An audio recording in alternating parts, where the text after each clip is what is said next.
Good morning. As you heard in the announcements, my name is Linus, Linus, and I know Linus is not a very popular name around here, except that maybe you are one of those who love to read the Peanuts. And I'm from the West African country of Ghana, Ghana, Ghana. A country of about 31 million people, first country in Africa to gain independence from Britain in 1957. And I'm here on behalf of the bishop and the people of Donkokrom Apostolic Vicariate. Donkokrom Apostolic Vicariate is one of the 20 dioceses that we have in Ghana. And the vicariate is not a diocese yet. So that's why it's called a vicariate, and it's still in the process of becoming a diocese. It is an island area, in the Afram Plains. Donkokrom Apostolic Vicariate is in the eastern region. Ghana is like here you have states. Ghana is regions, and it has 20 regions, and Donkokrom is an island in the eastern region of Ghana. To go to this place, you need a ferry, you need a boat in order to get over there. And the people there are basically subsistence farmers who try to get some crops, some food stuff to put on the table for their families. And then some are also fishermen. Because of the big lake, they take advantage of it, they do fishing, and others do the farming. And life there is a bit of a challenge, but the people there are strong-willed, very resilient. It was in the year 2010 that Pope Benedict XVI established that vicariate, and then he appointed a bishop to oversee this vicariate to build up the infrastructure so that it could become a diocese someday. And so since 2010, Bishop Gabriel, who started, now Bishop John, have been trying very hard to build up the infrastructure. Now, the whole place, the whole island has about 115,000 people. 115,000 people. And the Catholic population is 36,000. And we have 19 priests. A good number of them are missionaries.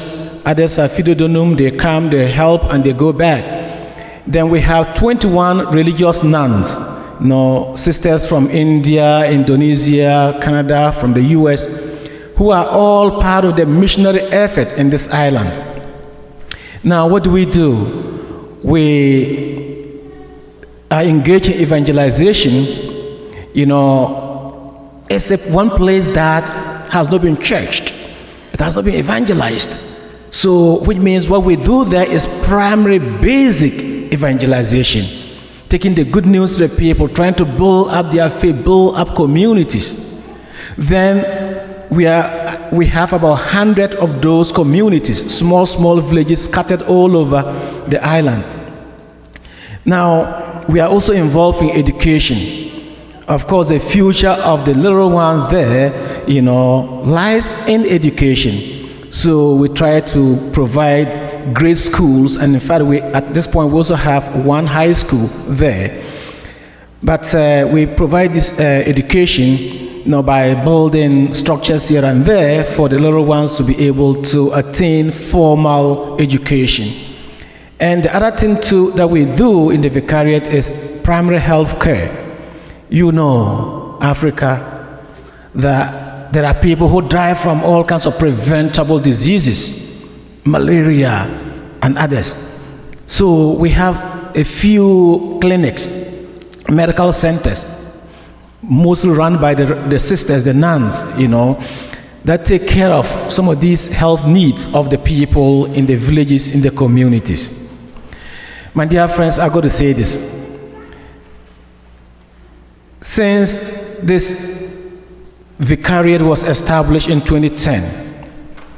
The bishop has been struggling to build up this infrastructure, to raise up this place so that it becomes a diocese someday.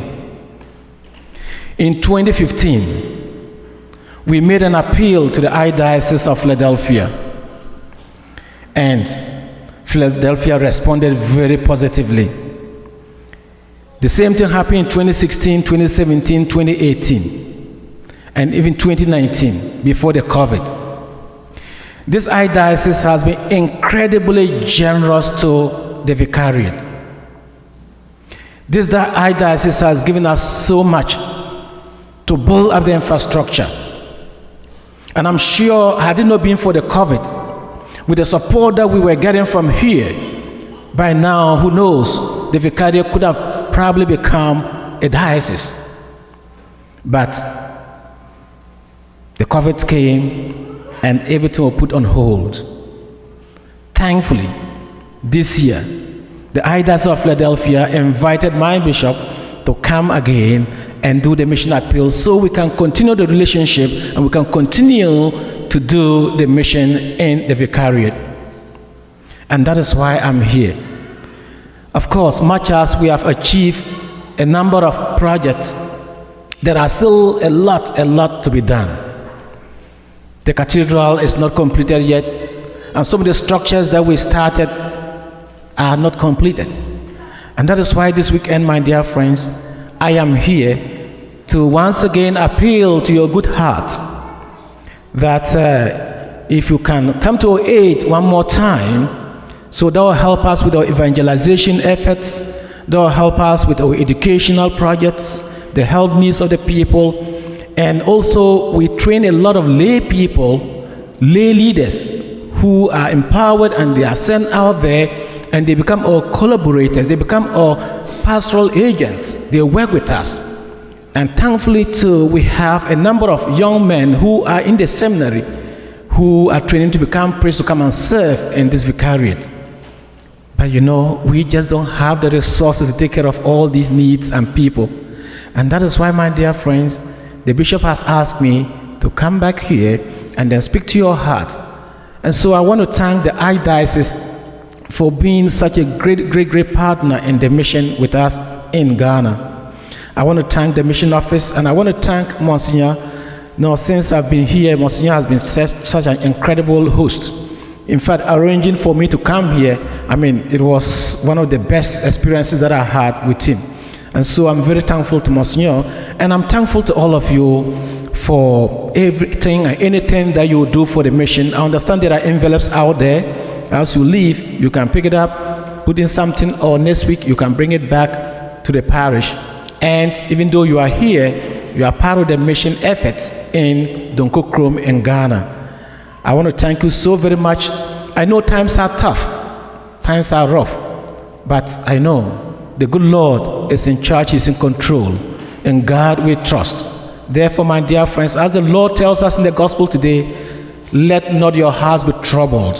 Whatever your circumstances may be, whatever your situations may be, whatever your stories may be, I pray that the peace of Christ, which He gives to His disciples today, will come and rest upon you in your hearts, in your families, in your workplaces, in your communities, in our world. May God bless you. And it is my prayer that when the saints go marching in, you will be in the number. Amen.